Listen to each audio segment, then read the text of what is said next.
we clap, and then it syncs all the cameras and the mics together. So when he goes and edits it all together, it all syncs on that line. Oh, nice. That's cool. It's just like they do with the clapper thing. Yeah. Ready? 1, 2, 3. Do it again. 1, 2, 3. Good enough. Work on your rhythm. I'm fucking with you. All right, man. You ready? Yep. Let's run it.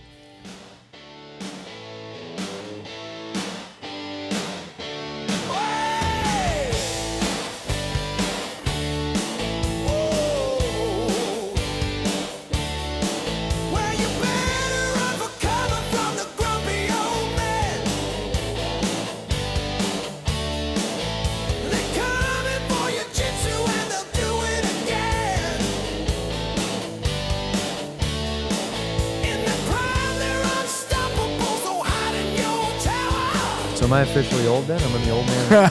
You're a fan. I would never tell you that, Matt, but 43. All right. That's what 43 is. It's all good. Hello, everyone. Welcome again. Back to the Old Man Grappling Hour. I have another installment of the incredibly amazing people that somehow or another want to be on my podcast. I'm always amazed at some of the people that I can convince to come do this show with me. And yet again, we have an MMA legend. Those of you that know should know. Today, my guest is going to be Mr. Jamie Varner. Jamie Varner is a former WEC lightweight champion, former UFC fighter, collegiate wrestler, two-time All-American, junior college wrestler, academic All-American. I did my research. Yeah, I did a little things on Mr. Jamie Varner. 2111 Pro. I mean, I'm looking at some of the list of the people you fought, and it is literally a who's who of the amazing freaking fighters in that division. That typically the hardest weight class in MMA. You got Benson Henderson, Donald Cerrone, Edson Barbosa, Drew Dauber. Jamie Varner, thank you very much for coming on the show, brother. Yeah, dude, it's wild. Only one of those guys I actually beat. Well, two of those guys I beat. But Barbosa and Cerrone was those are pretty good feathers in your hat. Yeah, those are definitely solid wins, and I took both their O's. So we're gonna get into the Barbosa fight in a little bit because I think that was a pretty defining moment in your career. Sure. So we're gonna get to that later. But first of all, I want to thank you for coming on the show, man, dude. I appreciate you coming out. It's been freaking. I've known Jamie. In and out of the gym. He's privileged enough to have him teach the MMA program at my old home gym with Matt Arroyo, so I see you run around all the time. Yeah, man. Yeah, dude. Yeah, I moved out here. It'll be 3 years in March. Yeah. So, and I don't think I started training at Gracie Tampa South last December. So it'll be like a full year this coming December. And you, where was home prior? I lived in Mesa, Arizona. Yeah. But I trained at Arizona Combat Sports in Tempe. Oh, cool, man. Awesome. So, awesome. I got a work promotion, and it required me relocating to Tampa, and I was done with fighting. I didn't want to train anymore. I didn't want to do it. I took about 6 years off from even training because too much of a good thing can still be too much. And I was burnt out. And when I moved out here, I knew nobody, no friends, no nothing. So going to an MMA gym was kind of like hitting the easy button to make friends. So I actually, especially when you're Jamie Varner, it doesn't hurt. No, but I get it. I don't mean that to downplay it, but it is part of the process. You do MMA, you run into people, and you guys know each other. Everybody's like family. For sure. And, it definitely having the credibility helped, right? Like I walk into a gym and first people weren't really sure who I was because I look a little bit different than I did 10 years ago. Dude, it'll be 11 years this December since the last time I fought. That's crazy, dude. Where the time goes. It just fucking goes, bro. But I started training at South Tampa MMA and BJJ with Ortolani. Yeah, sounds great dude, man. And all those guys, great people. And then Matt Arroyo actually hit me up on Instagram. It's like, hey, I heard you're out here. You want to come by the gym sometime or whatever? And I ended up going over there and I fell in love. I really liked the team. I liked the guys, but also he has such a high level group there. Yeah. Right. And I went from South Tampa. I was probably the better of the guys, or there were definitely guys there that could push me, but I wasn't getting my butt kicked. Yeah. I go to Gracie Tampa South. I'm getting my butt kicked. And by butt kicked, you've made the transition into jiu-jitsu now more as a competitor. you still coach MMA, but you Yeah. compete and train more specifically in Jiu Jitsu now than you did MMA. Is that correct? Yeah. I can't take punches anymore, man. All the concussions. Yeah. Why would you? Yeah. Yeah, we'll get to that too. Yeah, Like, we got a lot to talk about Yeah, today. We man. got a whole lot to talk about today. I'm interested in some of your jiu-jitsu ideas too. I think it's cool to see a lot of these retired MMA fighters segueing back into jiu-jitsu, because I think a lot of them, I mean, that was the springboard for the majority of people that got in the MMA. So there were some wrestlers, collegiate wrestlers, some strikers and like that made the transition. But I think jiu-jitsu to MMA was, you didn't go to an MMA gym. You went to a jiu-jitsu gym that had an MMA program. And the two were kind of synonymous back in the day before professional, competitive jiu-jitsu really took its stronghold on. Yeah, I mean, well, Royce Gracie. Yeah. Right? I mean, he was the godfather, right? Yeah. He's the one that kind of like carved that path. I was wrestling, right? So you got Dan the Beast Severn. Yeah. Right. I But remember like those days, man. I remember like watching the DVD or You went to VHS. you went to Blockbuster. Yes. You went to Blockbuster for the weekend. But back like when I was coming up, it was Matt Hughes. Yeah. Right. He is a guy that wrestled in junior college, then went Division I, was an All-American. He was a dominant champion. Jens Pulver was another. He was a little guy who like that was like more close to my heart because I was always the little guy. But Jens Pulver was a junior college wrestler that ended up going Division I, wrestled at Boise State, and then obviously beat BJ Penn for the UFC world title, which that was huge. He was such a big underdog. He was not supposed to be BJ when he did. So those are the guys. Those are like my inspiration, how I got into it. Do you just to kind of keep it flowing? I mean, do you think a lot of you mentioned Jens Pulver, you mentioned Matt Hughes. I think in particular, Jens is someone that doesn't really get enough credit for being the real pioneer of MMA that he was, because folks at home, and particularly your young kids that come to your freaking, your beautiful facility with the beautiful MMA program and the amateur guys and all that shit. Like back in those days, it was the Wild West. There was none of that shit. And Jens Pulver is probably one of the guys that is responsible for turning the nothingness into something that was cohesive. I mean, do you think that people forget about that sometimes? I just don't. I think it's like recency bias, right? Like it was so long ago, right? And there weren't as many eyeballs on it. But Jens Pulver is arguably the first guy that could do both striking and grappling. Yeah, the hybrid kind of guy. Yeah. He was the first, right? Because he had a pro boxing career. I remember watching him do an 8-round fight on ESPN. So, like, I mean, he was pro boxing, also had college level wrestling. So he was one of the first guys that could do both, which, I mean, and then you got the GSPs and, then like it kind of took off from there. But that was the guy that I looked up to. I wanted to strike like Bang Ludwig. Yeah. I wanted to wrestle like Matt Hughes, but ultimately I wanted to fight like Jens Pulver.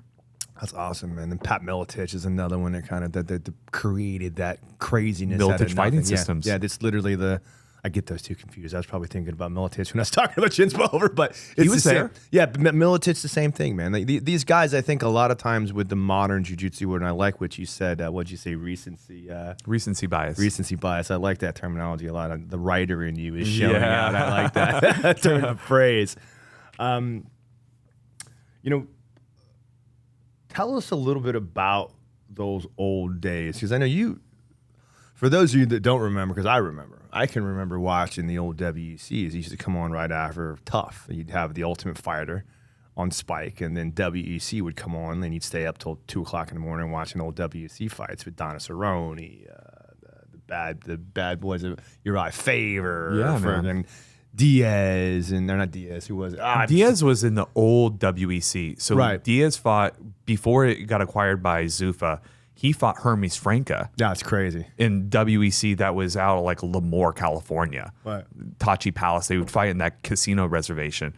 So, but then Reed Harris and that guy Scott, I forget his name, they ended up getting acquired by Zuffa. So when Zuffa bought WFA, they bought Pride, and then they bought the WEC. And they essentially just acquired all those just to get the contracts. Right. They wanted the fighters. They brought all the big guys over to the UFC, did away with those other organizations, but then they kept the WEC around because they got a contract with Comcast. Yeah. So we were on the Versus channel, if you remember. God, I remember all this old shit. It's so Yeah, funny. dude. Look at them now. How now about they're it? signing deals with CBS. $7.7 billion. billion. Unreal. That's not even for the rights. That's just to be able to use. Like, that's not buying the company. That's just what they paid them to be able to display their stuff on their channel. That's insane. The company's probably worth. I mean, they just sold it for. I think it sold for 4.5, 4.4, 6-7 years ago. It's got to be valued at 15, close to now 10, It's 15. insane. It's insane. Yeah. Dana, I saw an interview the other day that bonuses are going to go into the millions. Yeah.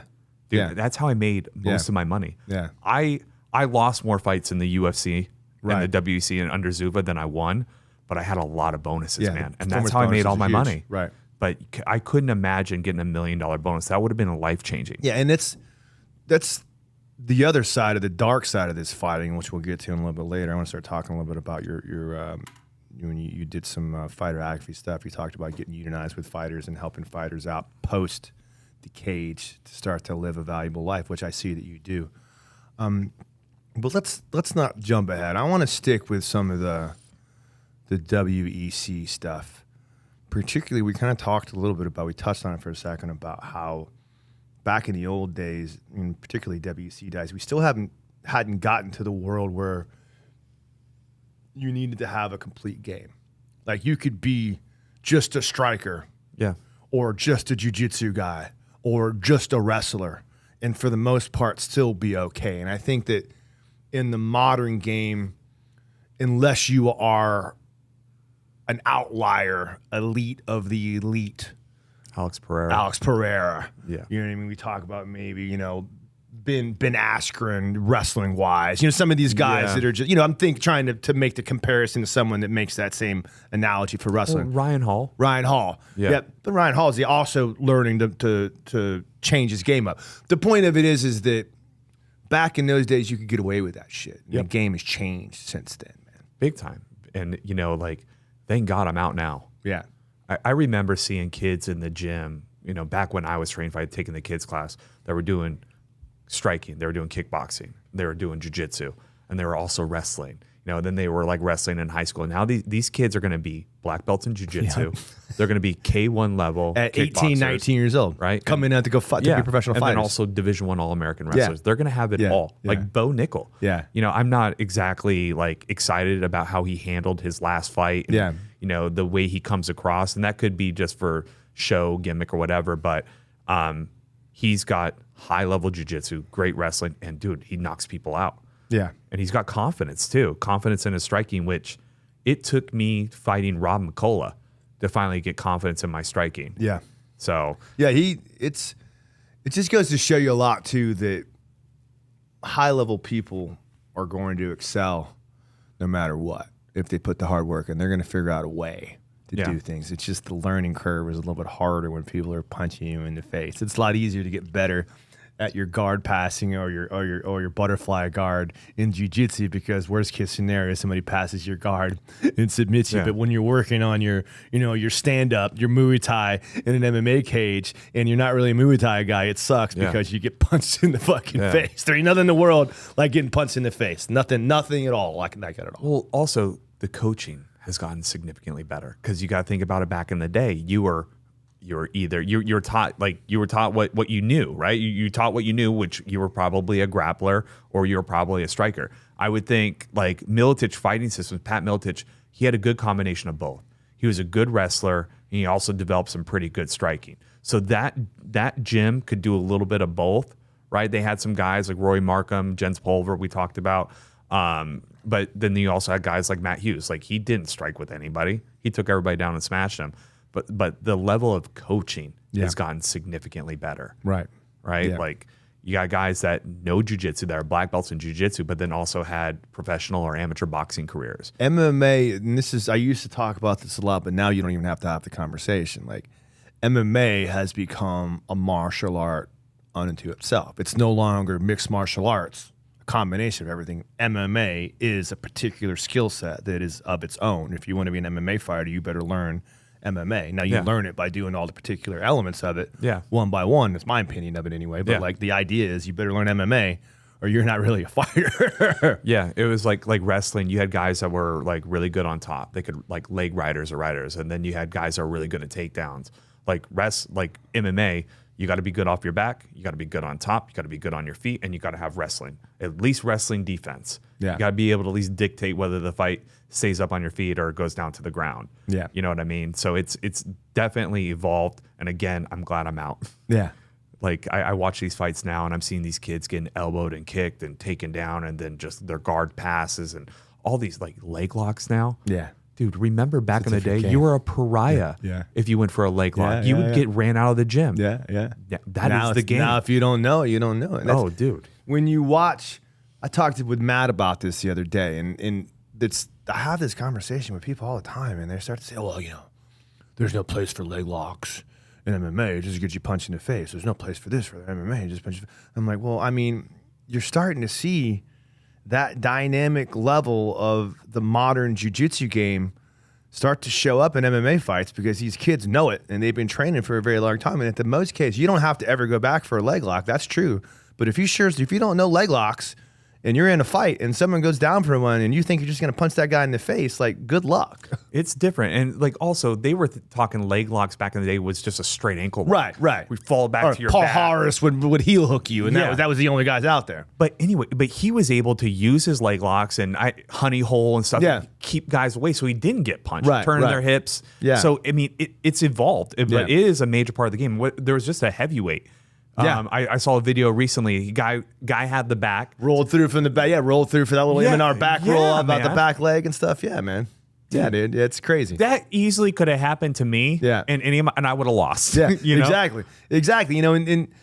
It's just the ever evolving nature of our sport, which is always fun for me to watch because I just like watching things change. I like naysayers getting proved wrong.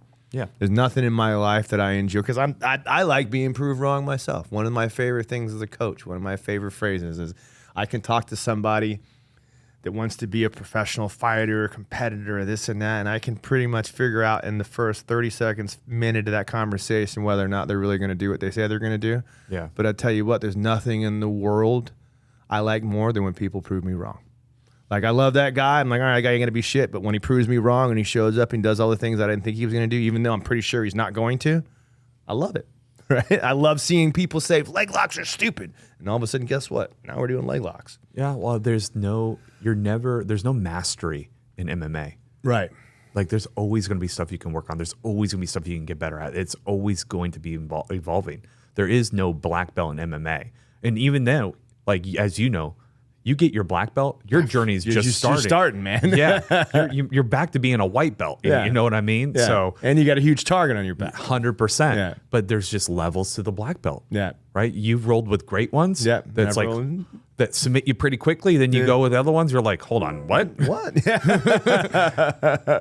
But black belt's a subjective terminology. And I know what you mean. I say that I always like to defend guys that might not be as rolling as high level against high level guys. If someone gave you black belt, someone thought enough about you for whatever reason they did that your journey was complete and you get that black belt.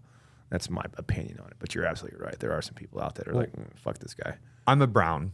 I'm assuming I'm going to get my black soon. Right. I roll with you. Like I do well against black belts, but I'm not a super technical guy. I don't know a ton of moves, but I got a game that's tight and that really works for me. Yeah. Right. I got a few things off my back where I can get up and I can sweep, and I got some good passes on top, and I got some great attacks. Right. So like my game is tight. I'm not inverting and doing barambolos and stuff like that. I'm not going for leg locks and honey hole and stuff. That's not my game. But I have a tight game. I play it well, and I have good awareness on the mat. So am I a black belt yet? No, but I'm getting pretty close to that. But I know, like, there's just different types of black belts. There are guys that I go with that, yes, I can smoke them in a match, but they know how to invert. They know how to do all these crazy techniques because they spent so much time on the mat. So there's just different types of black belts, right? There's like the competitive ones, then there's the actual technical ones. You know what I mean? And then there's guys that can do both, right? You're one of those guys. Matt's one of those guys, right? But you guys also have your game. But I saw your match with Neves. Yeah. Neves. Like, dude, it didn't matter. Wrestling on your back, on top, like. That guy was tough, dude. Yeah. Fuck that guy. But I mean, he was way tougher than I thought he was going to be. But another story. Yeah, that's funny. Yeah, but I mean, it's just dynamic. Yeah. Like for my game is I'm going to take you down and I'm going Yeah. to try to smash you and I'm going to try to pass. Right. And then hopefully you make a mistake and I'll catch you with something. Right. That's my game. Right. Right. Pressure. If you get on top of me, I'm going to try to get to my half guard. I'm going to try to work to a single leg. I'm going to try to get up. I'm going to try to sweep you. Yeah. And then I'm going to go back to top, Right. smash, pass. Yeah, nothing wrong with that. That's Yeah. a fucking very valuable skill set. Top game is very impressive, very important part of the game.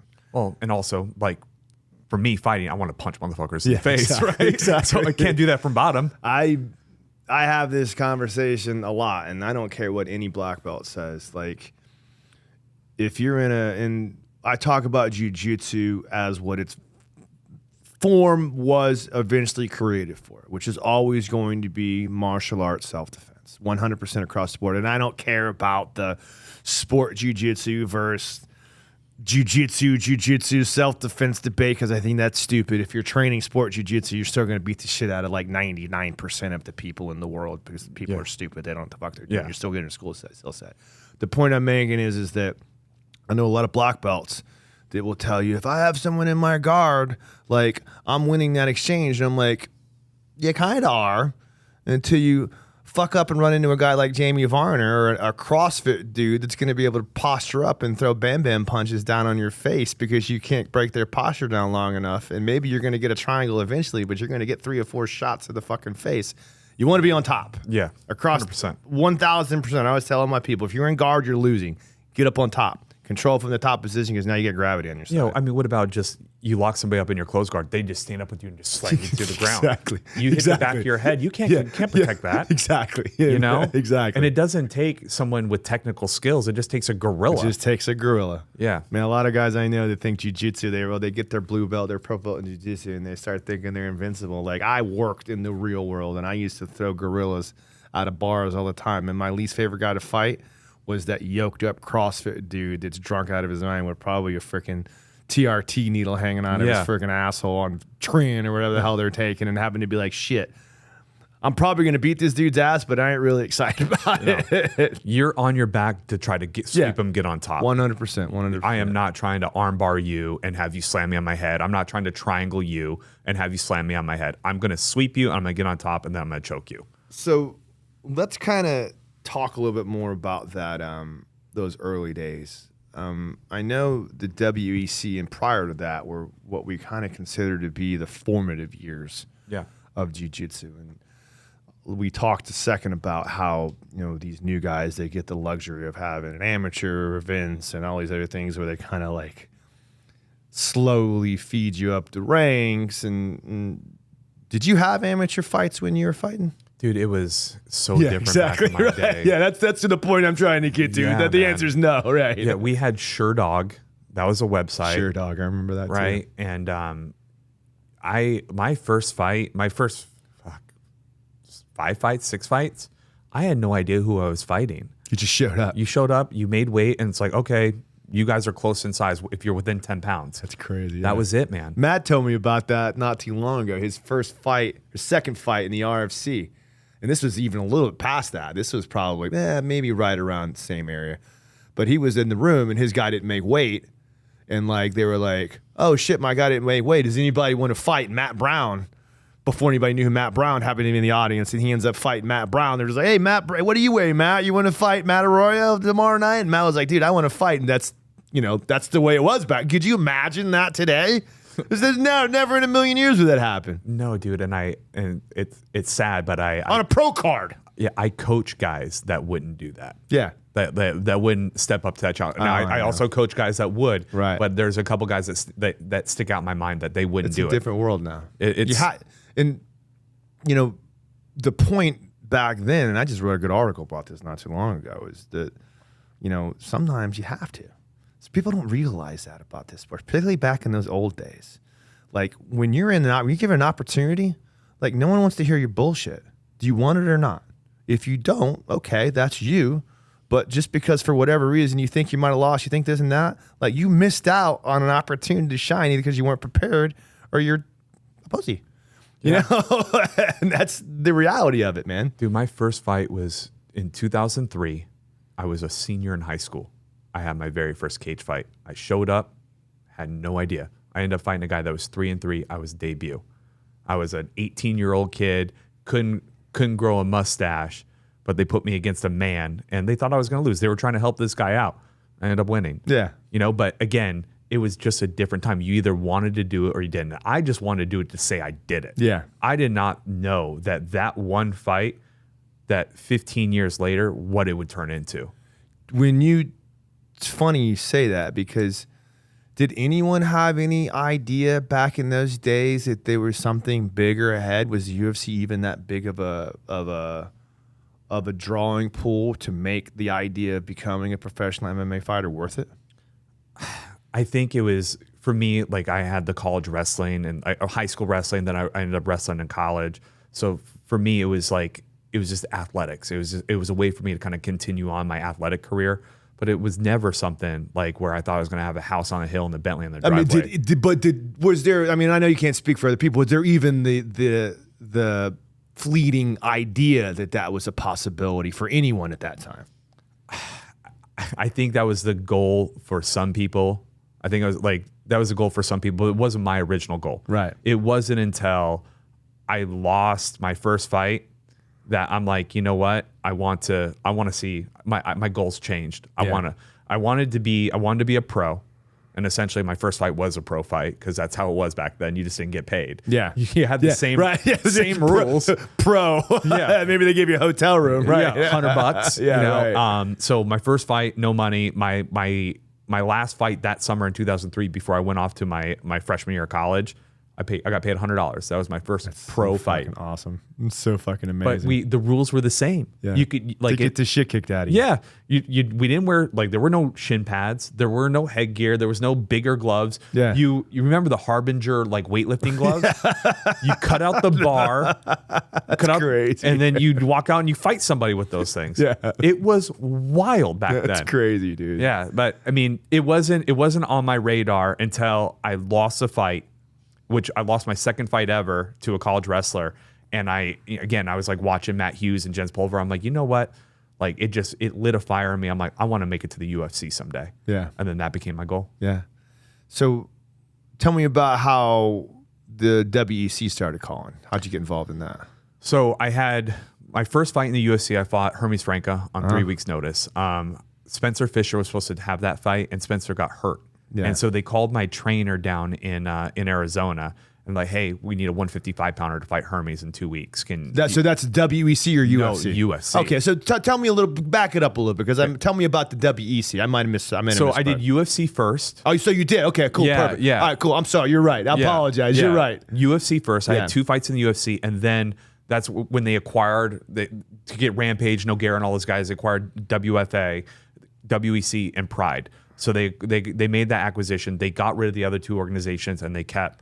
So you were signed with the UFC, yes, but they kind of lent you to the WEC. It's interesting. I didn't know that. I didn't know that's how it works. I was 22 years old. Mm-hmm. My first fight in the UFC, I was 21. I turned 22. I won my second fight. So I fought UFC 62 against Hermes, and I lost. Yeah. Got armbarred with a minute and a half left of the third round. And then my second fight was UFC 68. It was when Randy Couture fought Tim Sylvia. Mm-hmm. He kept throwing that inside leg kick with that overhand right, dropped him right. So I was the first fight of the night on that card, and I ended up choking the guy out in 2 minutes. After that is when they offered me a $5,000 signing bonus and up my pay. So I was making 3-3. It was 3-3, 5-5, 7-7. So they're like, hey, we'll give you a $5,000 signing bonus and we'll jump you up to 7-7, but we want you to go over to WEC and we guarantee all your fights will be on TV. So, and they were making that organization all around lightweights, and I was young. Yeah, I remember that. It was all lightweights. So we ended up signing the contract, made more money. I was guaranteed to be on TV. Who's the other guy that fought Favor all the time? I can't remember his damn name. Jose Aldo fought him. No, the one Jose Aldo, but now he's a commentator. I always want to say Diaz. Dominic Cruz. I always say Diaz. It's Dominic Cruz. Yeah, he was. It's crazy the who's who that came from WEC. Dude, Dustin Poirier, I remember him as a kid. Max Holloway. There were a bunch of those guys that were WEC guys first and then came over. Yeah, it's crazy. Yeah, that's funny. That's funny. So, yeah, I remember those WEC fights, and I just remember watching them and thinking of the potential star power and how it transitioned and how it moved over and how all those things happened. Tell me about some of your more memorable fights that you had with some of the guys. I know Cerrone is one of them. Yeah, but Rob McCullough was probably the biggest one and most influential. That's fight. when you won the title, right? Yeah. Yeah. But Rob was the first guy I couldn't take down and hold down. Oh, wow. So, if we want to back up a little bit, I wrestled in college, but I also walked onto the boxing team. Yeah. Because I was doing MMA training. Like the Jiu Jitsu gym I trained at, they had a striking coach. And then I trained with Trevor Lally and all the guys at Arizona Combat Sports, where they had great kickboxers, and they also had great jiu-jitsu. Gustavo Dantes was a world champion jiu-jitsu as a brown belt, and I think he's actually won worlds as a black belt in masters division. But he high-level jiu-jitsu coach, but then I also had high-level striking coaches. So I was every summer from like college. So my freshman year, that summer, all I would do is train and fight, and that's how I made my money. I didn't have a summer job. Then my sophomore year, same thing. As soon as wrestling season was over, I'd start training and I'd fight, make my money. And so I'd always go to that gym and train. So when I ended up going to Lock Haven in Pennsylvania, because I did 2 years in junior college in Tucson, Arizona, when I went to Lock Haven, I ended up walking onto the boxing team. So I was redshirting, so I wasn't competing. I was able to compete in open tournaments, but then once the open tournament stopped, I wasn't competing at all. And so I got bored. And Lock Haven, very small town, school was like 3,000 kids, very small, boring. So boxing gave me an outlet, and it was a way for me to compete. So I walked onto the boxing team, started fighting, made the team, and ended up winning nationals. It's funny. It's kind of how I wrestled in high school. I didn't get to college. I was going to wrestle in college, but I was a fuck up. And then I started boxing. So it's funny how that segue of like, I just want to keep doing this, and like there ain't no wrestling programs if you get out of college, if you ain't going to college. So I started boxing, and then it was before kind of jiu-jitsu was really a thing, and that's so many people have gone down that same route. But I got good at boxing. I looked great on the mitts, dude. I could just crack the mitts. And Yeah. I remember my first UFC fight, there was Forrest Griffin and a bunch of UFC legends were in the room watching me hit pads. Yeah. Because I was just cracking, putting combinations together. But then I got out there in the fight and under the lights, I'm Another fucking world. diving for the legs, man. I was just the mitts in the bag don't hit you back. Yeah. So, fast forward, I got into that fight with Rob McCullough, and I couldn't take him down. I fought him in Albuquerque, New Mexico. It was 5,500 feet above sea level. Phoenix is about 1,500. But I did a 2-week training camp up in Flagstaff, which is 7,000 feet. So I did some high altitude training, but I got out there in that first round.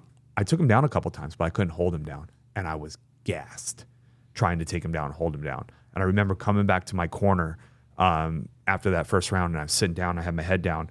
My coach, Trevor Lally, went head to head with me. And he's like, dude, Jamie, we just got to box him. Just got to box him. You got to trust your hands, and you just got to box him. And then I went out there that second round because I couldn't keep that pace up with wrestling. And he forced me to throw punches. And I boxed him the whole second round. Then I came back after that second round, and I felt good. I felt refreshed. And he's like, hey, keep circle to your right. Lead with that left hook, right hand. Mix up with that right hand, left hook.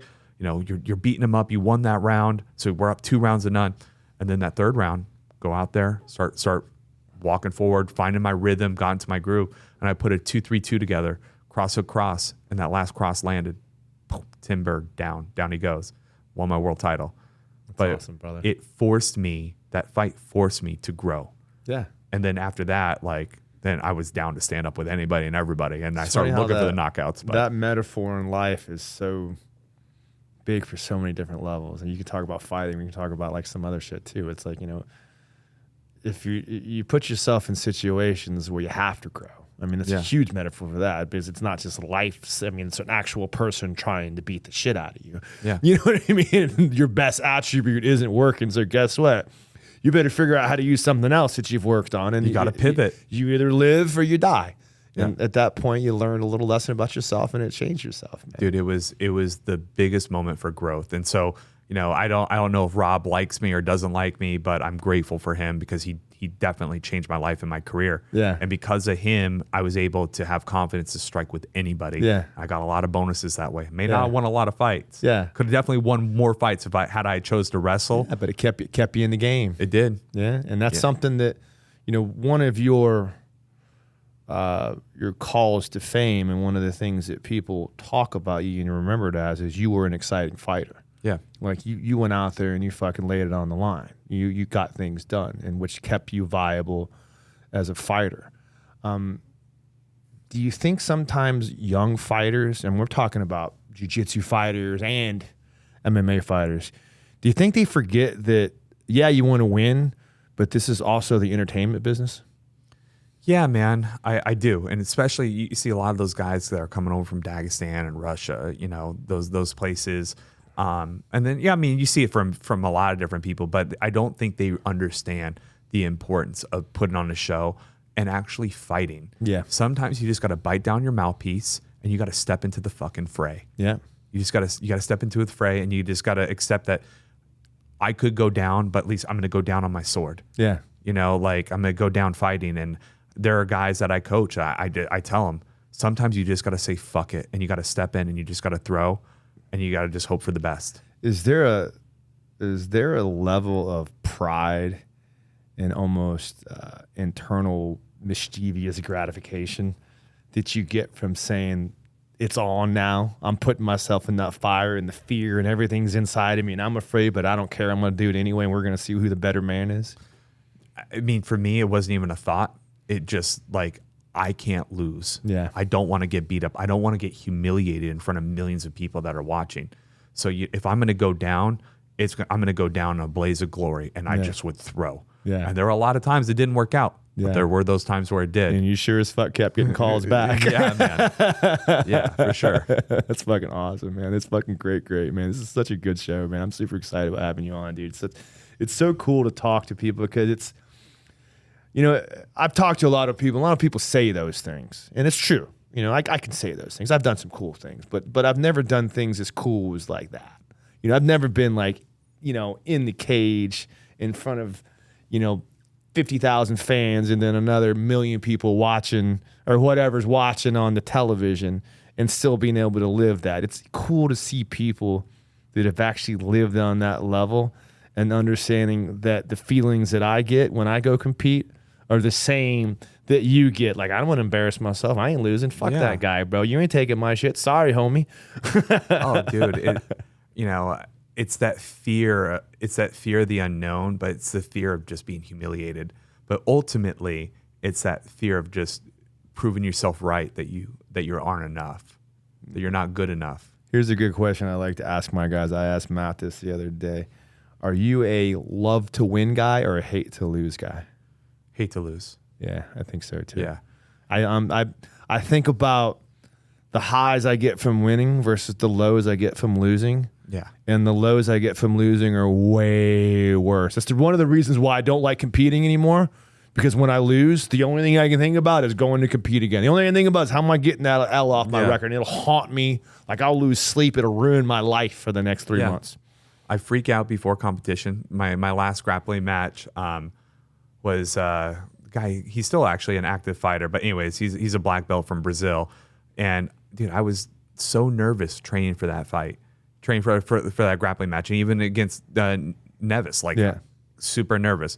Soon as I won those matches, okay, yeah, I didn't really care. But had I lost, oh my god, it's funny how that happens, dude. Like, I fucking do the same thing, and it's cool to hear people that have done it at the highest level say the same shit. Like, people at home that think that just because you're high level as a competitor, or just because you're at the next level, you're this world champion guy, like, they think that you are immune to being nervous, you're immune to the freaking anxiety around training and all the things about losing and being up there and letting everybody down. It's like, no, dude, you just look that motherfucker in their face and you're like, beat it. I'm going to go do something, man. Yeah, I think for me, it's like I have this, even to this day, 40 years old, I got like imposter syndrome. Yeah. I beat a couple of these guys, and I'm like, I just got lucky. Right. That easily could have just been me. Like I don't really relish in the victory, but when I lose, I definitely relish in the defeat, and that changes my whole demeanor. Horrible. Yeah, losing to me is I do love to win. I truly love to win. Even as a coach, I fucking hate when I lose. Like I want to storm out. I hate it, and I have to. As a coach, I've gotten better at composing myself because I try to teach the kids how to not be an asshole. Yeah. But, be a sore loser. Yeah, that's not how you do it, kids. Even though I'm in the back punching the wall when I'm driving home and shit. But I'm getting better at it. So, man, there's just so many things to talk about here, man. So one of the things that, again, kind of talking about the jiu-jitsu versus MMA, like I met you long after your MMA career. Like you were no longer an MMA fighter when I met you. You were focusing on your jiu-jitsu. Do you think that's something that is common with a lot of ex-fighters, something that's a good segue for them to kind of get their kicks off? Tell me some of the reasons why you decided to do that. Well, for me, it was an easy button for making friends out here. And then two, it's something that my body can handle. I love striking. I love boxing more so than I like kickboxing, Muay Thai, or whatever. I enjoy boxing. I love the sweet science. And it's something that I really prided myself on in my career, but it's not sustainable. I've had over 30 concussions. I cannot take a shot anymore. Yeah. I just can't. I mean, my concussion's bad. I'm weird for about 2 days. I get them with you too, bro. And you get them like a stiff breeze will knock me out sometimes. It's crazy how it happens. So jiu-jitsu is like the one thing where I can still be competitive, but it gives me a reason to stay in shape. I have something to train for. If I wasn't getting married, like I would be training for Masters Worlds, but I'm getting married this year. So I'm not training for Masters Worlds this year, which is something that we talked about. Just isn't in the cards, but having jiu-jitsu gives me something to train for. It keeps me motivated, keeps my diet in check. But also like I get to be the father that I wish I would have had, and so when I get married and I start having kids, they're going to see me disciplined and dedicated to something, right? So I can lead from the front and lead by example. So that's like another reason. It's something that I can do for a long period of time. And my old college wrestling coach, my junior college coach, his name's Joe Solorio. He started doing jiu-jitsu when he was like 50 years old. Got his black belt in like 10 years. Yeah. He's solidly in his 60s, owns a gym in Tucson, Arizona, coaches, teaches, and it's like a lease on life. And I don't know if he's still competing, but I remember seeing him in his 50s still competing in jiu-jitsu tournaments. It's wild. So it's something that I can do for a long period of time. There's a part of me, and I talk about this when I speak about my ex-military guys, but I think it fits men in particular, but I think the human race as a whole. We talked a little bit about it before class about how humans tend to forget we are still animals and we're still driven by some of these animalistic desires and motivations that are in our DNA. And I think one of the things that we forget about is that humans are, in fact, wired for some form of fighting, some form of physical aggression towards one another. It's in our DNA. It's what we do. We used to fight for females. We used to fight for land. We used to fight for dominance over things. And when you take that away from us, there's something that's missing. And I think that reconnecting that through jiu-jitsu in a safe way, not only you're teaching yourself self-defense, but you're reconnecting to that carnal desire inside of you. So now when you're waiting in line at Starbucks, you don't lose it on the little girl behind the counter and freak out because you go back into that stage. You've got it out in the jiu-jitsu room. Is there something about you that helps fill that void in you, I think? I think it's vulnerability. I think jiu-jitsu shows you how vulnerable you truly are. Yeah. At any moment in time, there is a guy in that gym that could end your life if they wanted to, right? There are those guys, and for me, I think there's definitely the vulnerability, but it also, we talked about this before, it helps me control the demons that I have, because I'm fighting demons every day, like everybody is. Yeah. We all have our own internal battles, but there's something about going in there, getting exhausted, competing, letting it all hang out that brings a sense of peace to my life. Yeah. And, I can relate because there's, believe me, through all of my dark times, the one constant I always had was going to the gym, was either working out or doing something to better my life, to keep me focused in one particular direction, focused on the growth of jiu-jitsu. and it helped me keep those demons at bay, right? And I think that when I look at you, I think about some of the same things. Like when you first started fighting, like it was a safe place for you. Like no matter what was going on, you can go to the gym and you could beat the shit out of somebody. You go to wrestling practice and you could feel good because you were competing towards something better, and that juice, that flow, that feeling you would get from the mats and tiring yourself out would help to break that through. And now, you know, as a coach, you know, you told me that you were trying, you know, I never wanted to go back to training again, blah, blah, blah, blah, blah. And then all of a sudden it starts calling back to you and you realize that it's such a big part of your life. And you don't have to be, you know, Jamie Varner, the UFC guy. You could be Jamie Varner, the coach. You could be Jamie Varner, the MMA guy or the Jiu Jitsu guy. Yeah, man. And that's probably been the greatest gift that I've received since coming out here, is realizing that I may be a better coach than I ever was an athlete. And the passion that I have for coaching. I don't like, I coach over at Gracie Tampa South, and I coached at South Tampa MMA with Ortolani and those guys. I don't want to get paid. I just want to go in there and do it for fun, for the love.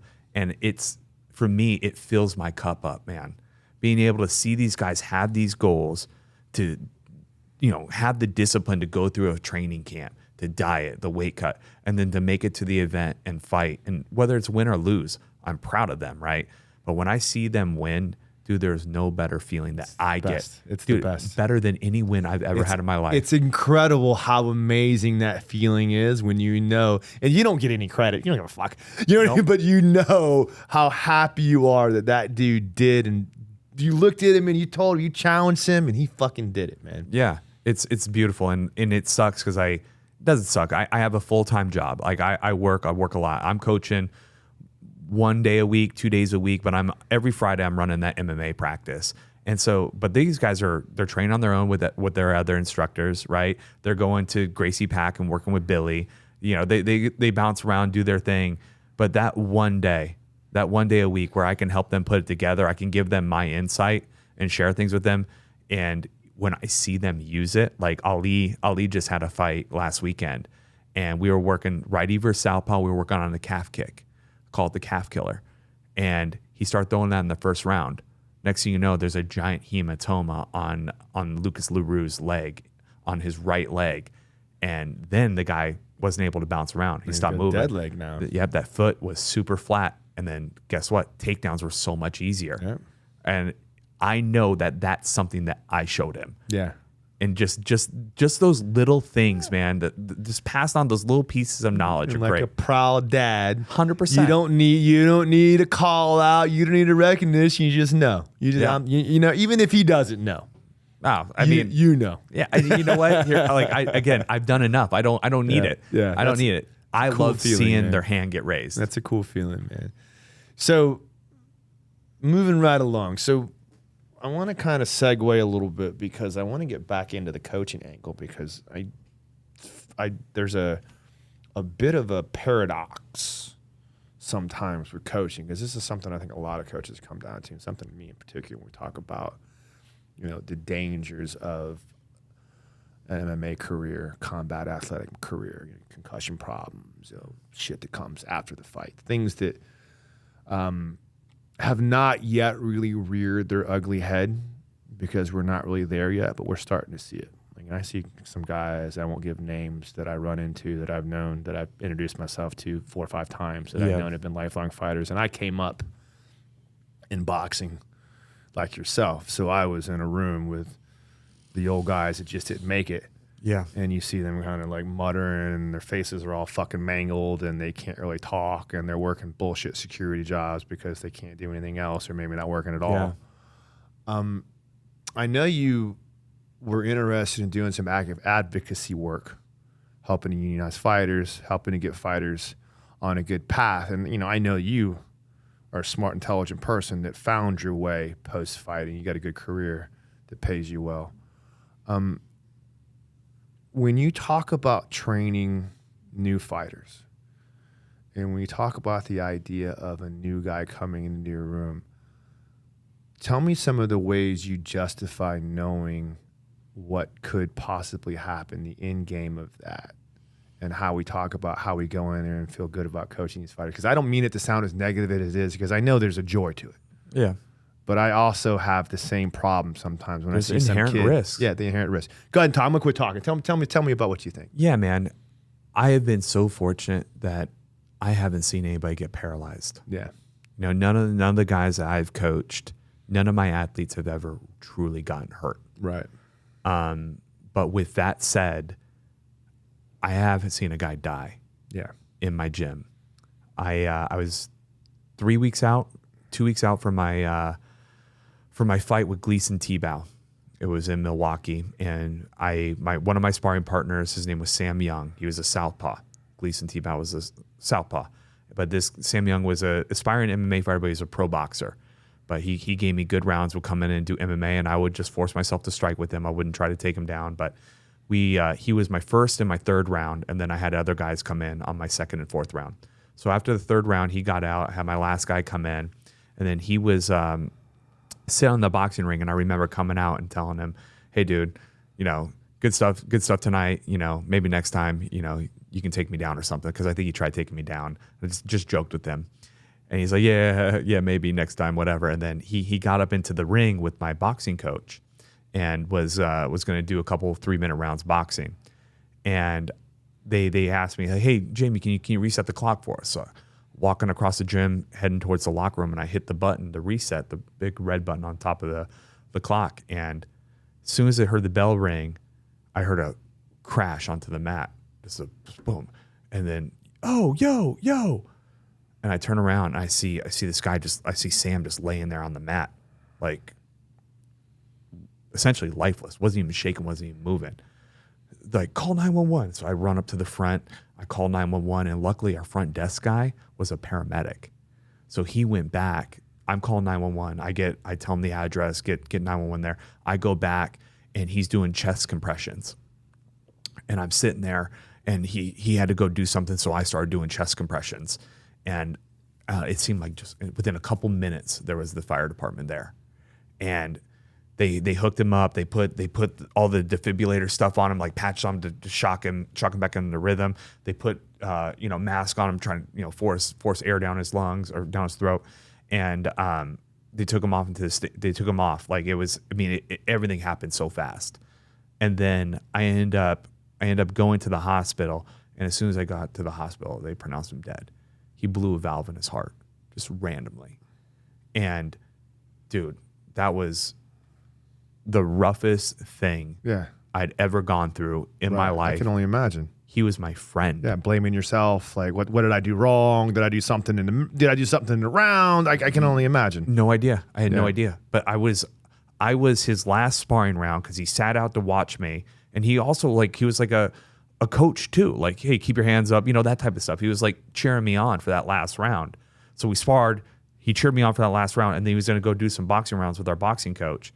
And I don't know. It was really so to kind of put a bow on this, I toiled with that thought, what the fuck are we doing this for? This is such a dangerous sport. Like, one of my friends and training partners just died. Like, would I let my kids do this? And he was a husband, father. He had 2 beautiful little girls. Horrible story. Dude, he left so much behind it. But I remember going and talking to his wife, and I'm trying to keep it together. Like, there's no place he would have rather been than in that gym. If there was any way for him to go out, it would have been in the boxing ring. And I think about that sometimes too, because I trouble myself with that a lot. I have kids, when I used to train at Match Gym, we had a huge MMA program. When I was involved, I've always been involved in it. You know what I mean? Just as maybe not as a coach, but here and there. Like, I've been with Matt for a long time, so I know all the young bucks. They all come up to you, tell me they're going to do this, they're going to do that, and I know the repercussions of fighting. I see it all firsthand, and I deal with it firsthand. From when I used to I get concussions all the fucking time. Half the time I'm fucking floating around la la land, but whatever. I deal with it. I look at these kids, and first of all, my first thought is, don't do it. You can get your kicks doing something. Like, you do Jiu Jitsu, you can do wrestling, you can do something else, and still get something out of it. But if they're going to do it anyway, I'm at least going to make sure they do it right. Yeah. I'm at least going to make sure they've got a fighting chance. And then the other side of it is the beauty of it, Hemingway-esque idea of fighting. There's something beautiful about some kid, the Conor McGregor story. Some kid that was on welfare that fucking pulled himself up by his bootstrings, fucking went to a gym, fought his ass off, did all the right things, got the right chances, and made it to the top. Now, it's very slim to none that it happens, but when it happens, it's probably one of the most amazing things in the history. The slaves have been doing it from the gladiator days. Yeah, but it's not, I don't think it's about getting to Conor McGregor's level. That, like, everybody views success differently, right? Maybe it's just having the guts to step into the cage and to fight, to put it all on the line, whether you win or you lose. Yeah, man. It's just to do it because you learn something about yourself, right? Like fighting, wrestling, any individual sport, especially combat sports, though, it's like a mirror, like looking at yourself. Did I do enough? You got nobody else to blame. No, that's it. You can't blame it on the offensive lineman or your point guard. No, you can't.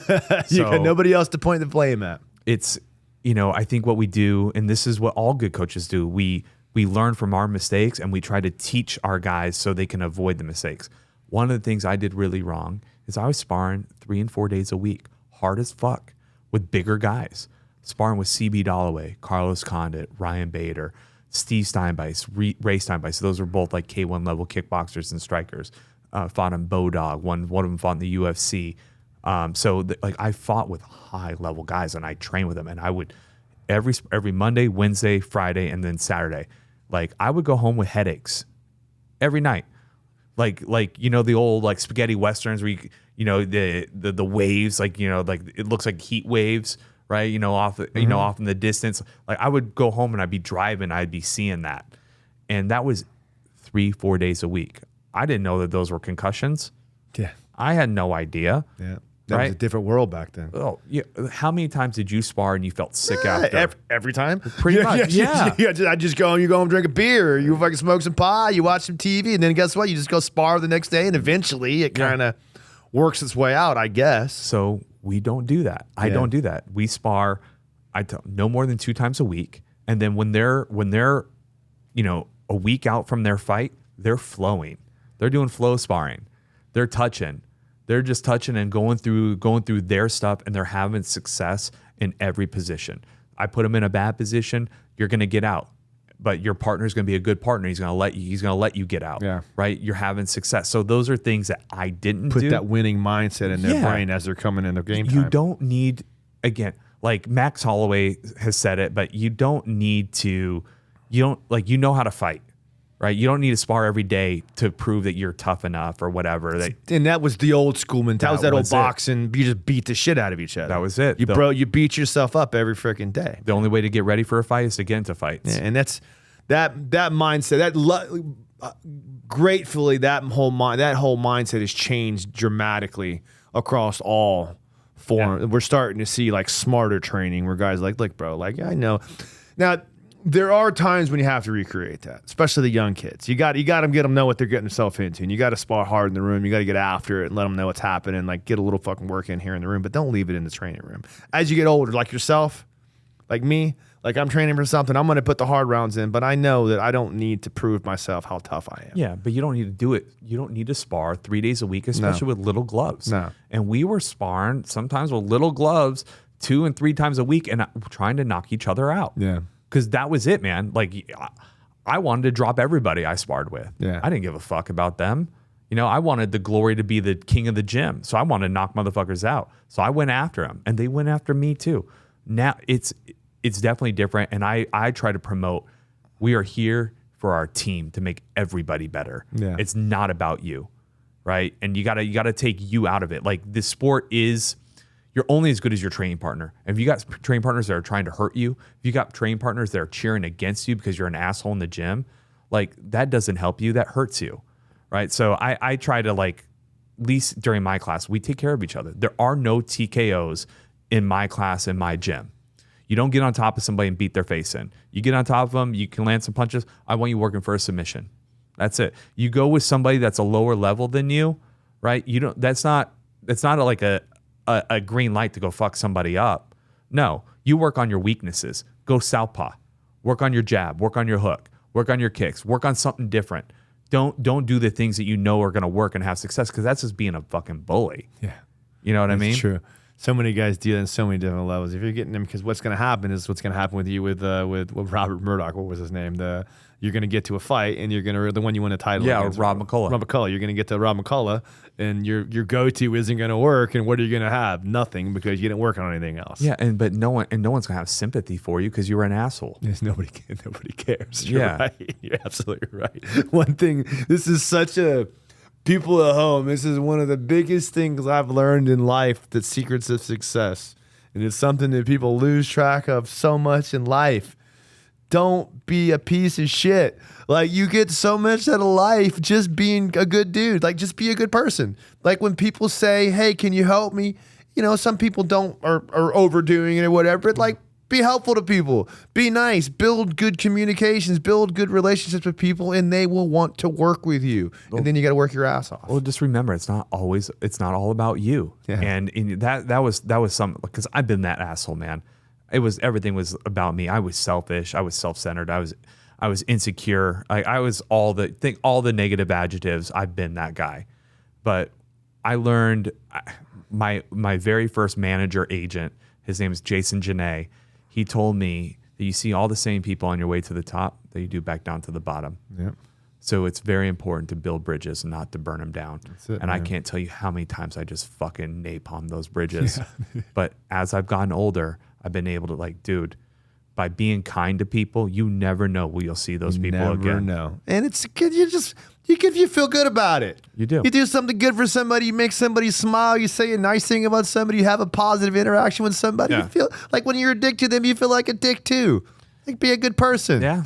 You get to get that gratification. You get that endorphin rush or whatever the hell it is. Yeah, it's again, I don't know what it is about the young man's ego, but there's something about being a young man where you feel like you have something to prove. Yeah. Right. You gotta be edgy. You gotta be an asshole. Because so people think you're tough and they don't mess with you, and that's not it, man. You get more bees with honey than you do with vinegar type shit. You learn that the hard way sometimes. Dude, and that's the only way I learn lessons, dude. It's the fucking hard way, dude. So we're getting close to the end here, but I want to talk a little bit about a project you're working on, something that's dear to my heart, because I am a bit of a wordsmith myself. I enjoy writing. I've been writing for a long time. I'm writing a little book myself here, but I read a little excerpt from a book you've been writing, autobiographical book you've been writing. Tell me a little bit about that process, and in particular about your journey. I know you had a troubled life growing up, and I know that fighting, it's funny because fighting doesn't normally call to the sensibly mind person. The fighters are usually got something broken inside of them. Yeah. You got to be a little nutty to get in the cage. You get punched in the face, man. Yeah, man, it was just that feeling of not being good enough, right? That's ultimately what got me in there. I was always smaller than everybody, so I got bullied and all that shit, but there was no escaping the bullying. Like, my dad was a fucking asshole. He was so mean. And so, like, I never knew what I was going to be in for when I came home. Like, my parents were both drug addicts and alcoholics until August 22nd, 2002. My mom threw a phone at my dad, and he called the cops on her, and she went to jail. And a part of her jail, sentencing or whatever to get out was she had to go do 2 weeks of inpatient rehab, and then she had to do 6 months of Alcoholics Anonymous. And this, it was a domestic violence thing, but she was intoxicated and all this stuff when it happened. And when she got sober, that was like the first time I actually had a parent, right? And so this book that I'm working on, it's just like fighting. Like, fighting was hard. Getting to college and wrestling was hard. And I don't have any kids yet. I am going to get married, which is the reason why I'm writing this book, because I finally have like a good ending. Right? I was in a lot of dark places, made a lot of mistakes. My post-fight career ended up in jail, like bad things, right? Bad things happen. But now I actually have a story. It was a story, troubled childhood, right? I had my life has been a roller coaster ride of ups and swooping downs, but now, like, I've learned a lot of lessons that I think can help people, right? It's not, you got to read a little bit. It's not a Rocky story, man. This, like, my life is still going on, but I finally have some actual success, and I have something I can kind of put a bow on this story. And then I don't know, like, I'm gonna keep writing. I was never a smart guy. I graduated high school with a 1.9 GPA. I don't know if you can get any lower and graduate high school, but I did barely enough to graduate, and then ended up going to college, and I was an academic All-American, right? Graduated with a 3.5 degree, the 3.5 GPA, and my marketing degree. And I think for this, being able to write this down, share the story, because again, I dropped out of college my senior year to go fight in the UFC. I went back to college in 2016 to finish my degree. And so I'm 32 years old, going back to school with a bunch of 19, 20, 21-year-olds. I'm the old guy in the room, full beard. Kids couldn't even, grow a mustache. Nobody knows who Jamie Varner is. No one knew who the hell I was. But going back, went and finished my degree, which, that in and of itself is pretty awesome. But then, career, relationships lost, won, all those types of things, moving, relocating, kind of finding myself, falling on my face, and then also finally kind of coming to this place where I'm in Tampa, fucking super happy, got a great gym, I got a great life, got a great future. Finally things are really working out. It just took me kind of 40 years to figure it out. But yeah, this book it's been really challenging. I got about 15,000 words so far. About 5 chapters in, we were talking about this earlier, I'm constantly rewriting and editing, and I don't want to move on to the next chapter until this chapter is perfect, because that's just kind of the way I'm wired. I'm sure you're the same way, just a perfectionist, and also nothing's ever enough. But it's a challenge. Whether it gets published, I don't plan on making any money from it, but it's been really fun. And I never thought that I would love writing because I didn't enjoy school. But I wish there was something I could do in writing to do that full time. I would love to just sit around in front of my computer and just it's a type gratifying feeling to be able to put the words on a paper, and it's a dying medium. Nobody fucking reads anymore, and it makes me fucking sick. But it's a very exhilarating, gratifying, and cathartic feeling to sit down and get your thoughts out. And then when you look at it and you read it and you edit, you're like, damn, I wrote that fucking thing, man. I was typing up my first chapter and I found myself crying. Yeah.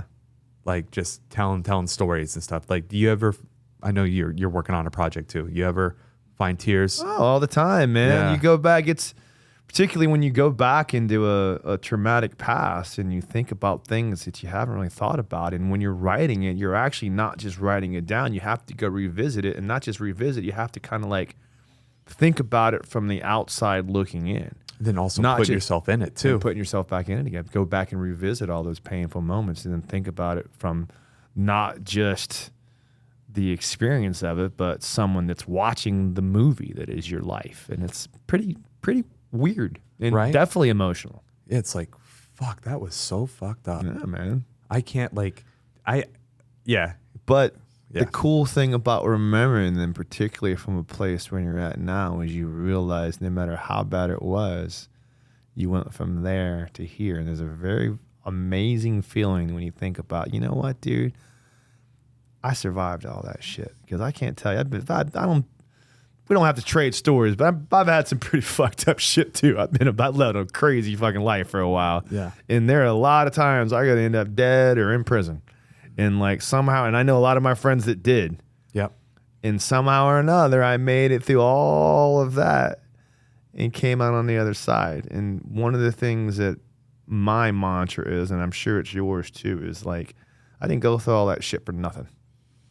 I'm going to do my best to help every person I can meet in my life, so that maybe they're having the same problems. If one person reads one paragraph of my book or one article or listens to me talk on one podcast, or I have one interaction with them and it helps them through their day, helps them be better people, they go out and get help, they go out and do some things that make them better, then I feel like I'm doing my job. And it wasn't all for nothing.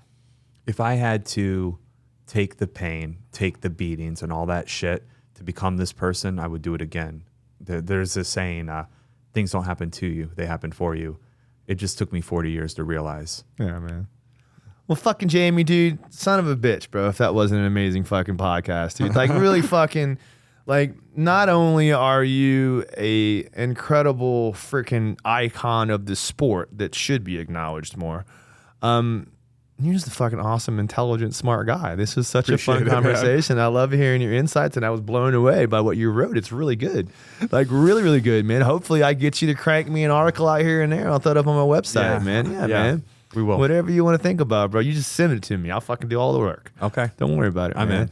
So, anything you want to pitch, anything you want to talk about before we call this thing off? Anybody you want to shout out to? Yeah, you know what? My future wife, Jordan. Absolutely. She's Jordan Sexton until she turns into Jordan Varner. And her family actually owns a cattle ranch. Oh, no out shit, in man. Southern Illinois. And her dad recently left his job with Dell. Oh, corporate Dell employee for over 30 years. And they have a cattle ranch for Highland beef cattle. I'm like, this is my shirt. There you go, man. Yeah. So they are just launching like a butcher box type thing where you can go in and order steaks, beef, and stuff like that right from their website, and it's no antibiotics, no vaccines, everything's all grass fed. The animals are hand fed, they live the best life. So it's if there's anything I can plug, it's my family. Dakota Ranch Highlands, baby. Look it up. Maybe potential sponsor of the show. No, just messing around. Go out and get you some steaks. Look out for it. Fucking A, Jamie, this has been an awesome podcast, man. Like, I appreciate you, and I want to leave you with one thing, brother. Like, you keep fighting a good fight because you're a good person and you're doing really good fucking things, and I'm proud of you if it makes you feel better, man. Yeah? Good. Gave me chills. I appreciate you, No man. problem, brother, all right? This has been the Old Man Grappling Now. I don't know which fucking camera I'm looking at, but I'm going to look at that one over there, maybe that one too. Thank you guys for tuning in, man. This has been a great show. We got a lot more coming where this came from. We're finally getting everything dialed in. The first couple of episodes have been a little bit crazy, but I think we're starting to get things in line. I got my studio space coming up soon. Keep tuning in, guys. We got a lot more where this came from, man. Jamie, thank you very much. Boom. We'll see you guys later, man. That was a good fucking show, guys.